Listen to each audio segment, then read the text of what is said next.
We just come to the end of the first panel, open for a brief period, discussion, questions, clarifications, any comment, but please be brief. Whether it's a comment or a question, please be brief. And I would request the concerned panelists to respond to that also briefly. Any?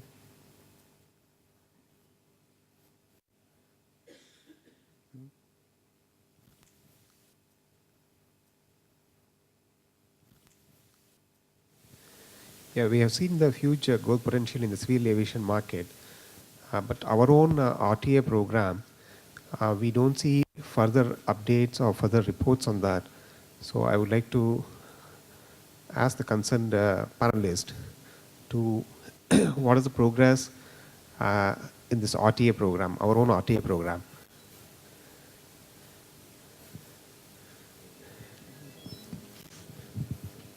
Hello.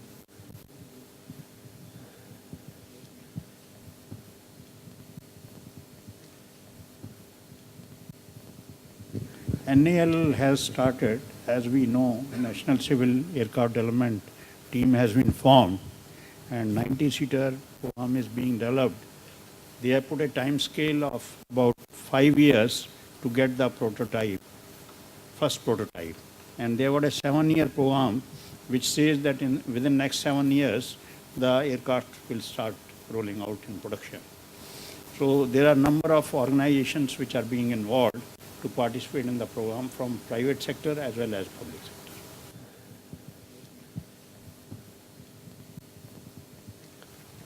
Any questions or points on forming alliances between India and overseas companies?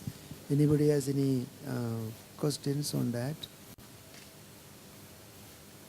Bharat, you would like to say a few words about your recent experience on setting up collaborations in the MRO?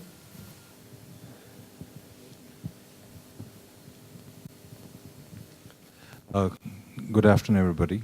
I represent Max Aerospace and Max MRO. We recently did a joint venture with Air France KLM to set up a component overall MRO in India. And first of all, I want to thank this panel for some very interesting information. I really liked what the gentleman from Ernst & Young, Mr. Gupta, said on the defense side. The industry, so as we all know, is growing. It's robust. The challenges we face are different from that you face in other parts of the world. Primarily, we still have a substantial effort to make in terms of government policy. We still have tax laws that are antiquated. The Civil Aviation Ministry, I must admit, is doing a lot of effort to change it. Bottom line, sir, unless the work is done in a special economic zone today, it's not possible to run any facility in India. You will lose your shirt off your back. You're literally better off doing it abroad. Because the service tax, the VAT, and the customs duty, I'll just shut this, excuse me.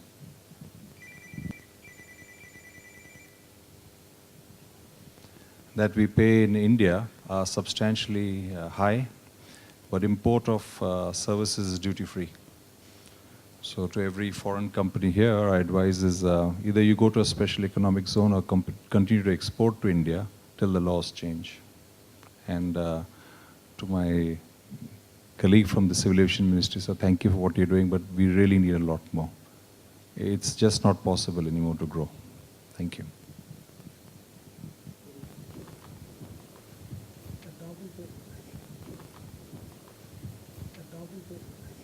Hello.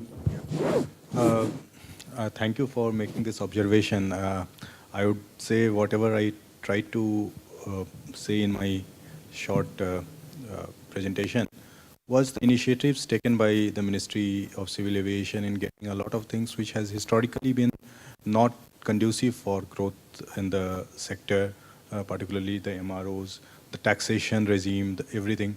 But a lot of things is not within the ambit of Civil Aviation Ministry as such. A lot of other ministries are involved. So a lot of interministerial discussions and a higher level consultation at the government level has to happen to change the regime. Fortunately, things are moving in a positive directions. A lot of things have happened in last year or so. And hopefully in near future, we'll have more clarity on the policy regime as far as the taxations are concerned. By the way, I have a set of CDs with me which has the documents, all the policy documents and the legislative framework required for the infrastructures in the country. I'll leave around 50 copies I have. I'll leave it with the organizers. If somebody is interested, they can take it. Thank you.